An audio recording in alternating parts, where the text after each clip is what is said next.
What's going on, guys? Today we're going to be talking about a quick programming tip, and that's going to be on the topic of loading, and more specifically ipsilateral loading and contralateral loading, and why the differences matter.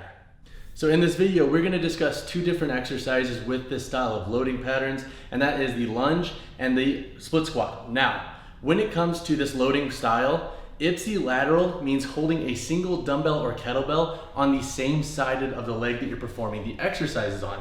Now, contralateral means a single dumbbell or kettlebell, or implement for that matter, in the opposing side from the planted leg. Now, if you need help remembering and differentiating between the two, remember contralateral, C, cross the body. So that weight is going to be across the body of the firmly planted leg. That is contralateral. Now, what are some differences between these two with the split squat and walking lunge, or lunge for that matter?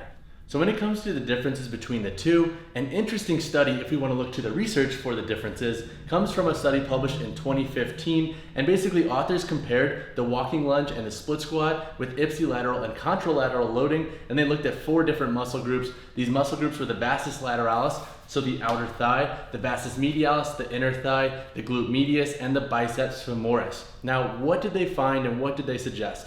Well, they suggested that the vastus lateralis, the outer quad muscle, and the glute medius were a little bit more active during the eccentric loading pattern in the walking lunge. There weren't many differences in the split squat, and there weren't many differences in the concentric loading pattern, only in the eccentric loading pattern. Now, why could this be?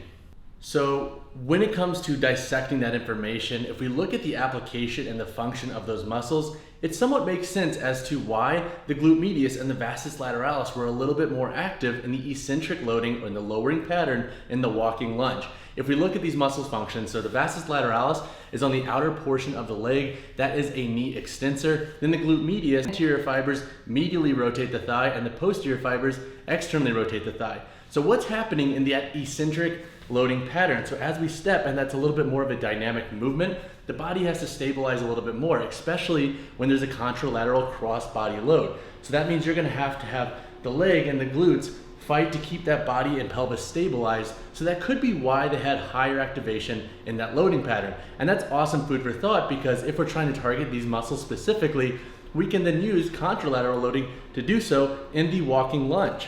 So when it comes to programming ipsilateral and contralateral movements, more specifically in the lunge and the split squat, experiment with both and see how they feel. This is a time when we have to take what we know from research and apply that to what we are learning and experiencing in the gym.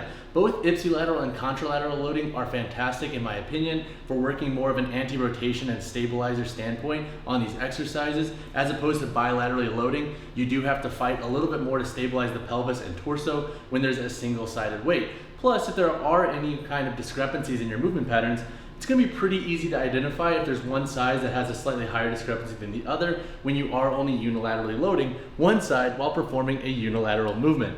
So hopefully this video helped you out a little bit when it comes to coming up with some more variety of loading in these two exercises. Split squat and lunge are both fantastic for the lower body and are both staples in my program. And the way we can modify those, besides elevating the foot and so forth, is by playing with the loading. And both contralateral and ipsilateral do have a place in our programming when used with strategy and intent. If you have any questions on these two loading styles, drop comments down below. And if you haven't already, drop a subscribe. I highly appreciate it.